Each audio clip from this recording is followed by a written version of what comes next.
cooler than it has been, but yesterday was really cold, but it's beautiful today. Good. So you're going to be definitely doing some golfing. Yeah. That's for sure.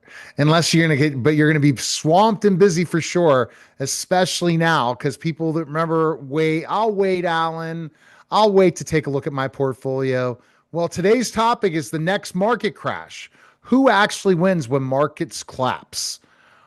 Why do crashes transfer wealth instead of simply destroying it? Well, first off, I think everybody loses when the market crash, but because your answer to your question, because assets don't disappear, ownership changes. Investors will liquidity and patience buy distressed assets, while others are forced to sell because of fear. And I think that's a big thing, Alan, before I get to the second question is fear messes people over, right? Instead of staying the course. The emotional buying and selling stocks is the biggest loss for individuals. They sell when it's low and buy when it's high.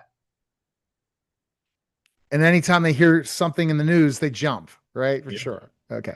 Why do most investors lose money during downturns? Well, one thing, because panic overrides strategy. Fear leads to selling at the bottom, like I just said, exactly when long-term investors are buying. You want to buy at the bottom and then let it go at the top.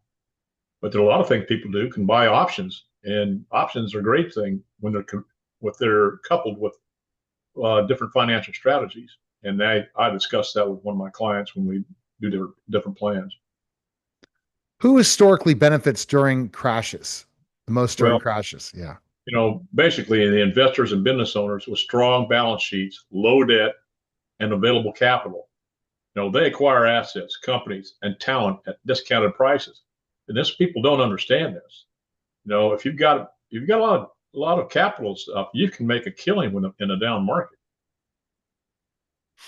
Why does liquidity become so powerful during downturns? Well, first off, Neil, because liquidity creates optionality.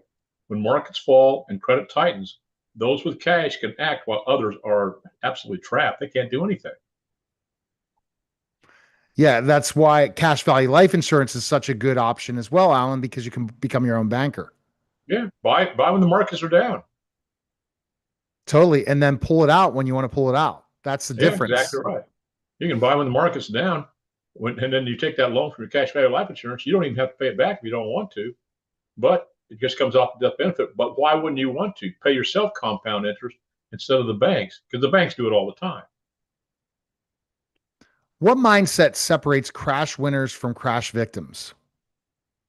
Well, it's just like when I was in the military as a Black Hawk instructor pilot, I prepared for everything, had a checklist I went by, but it's preparation.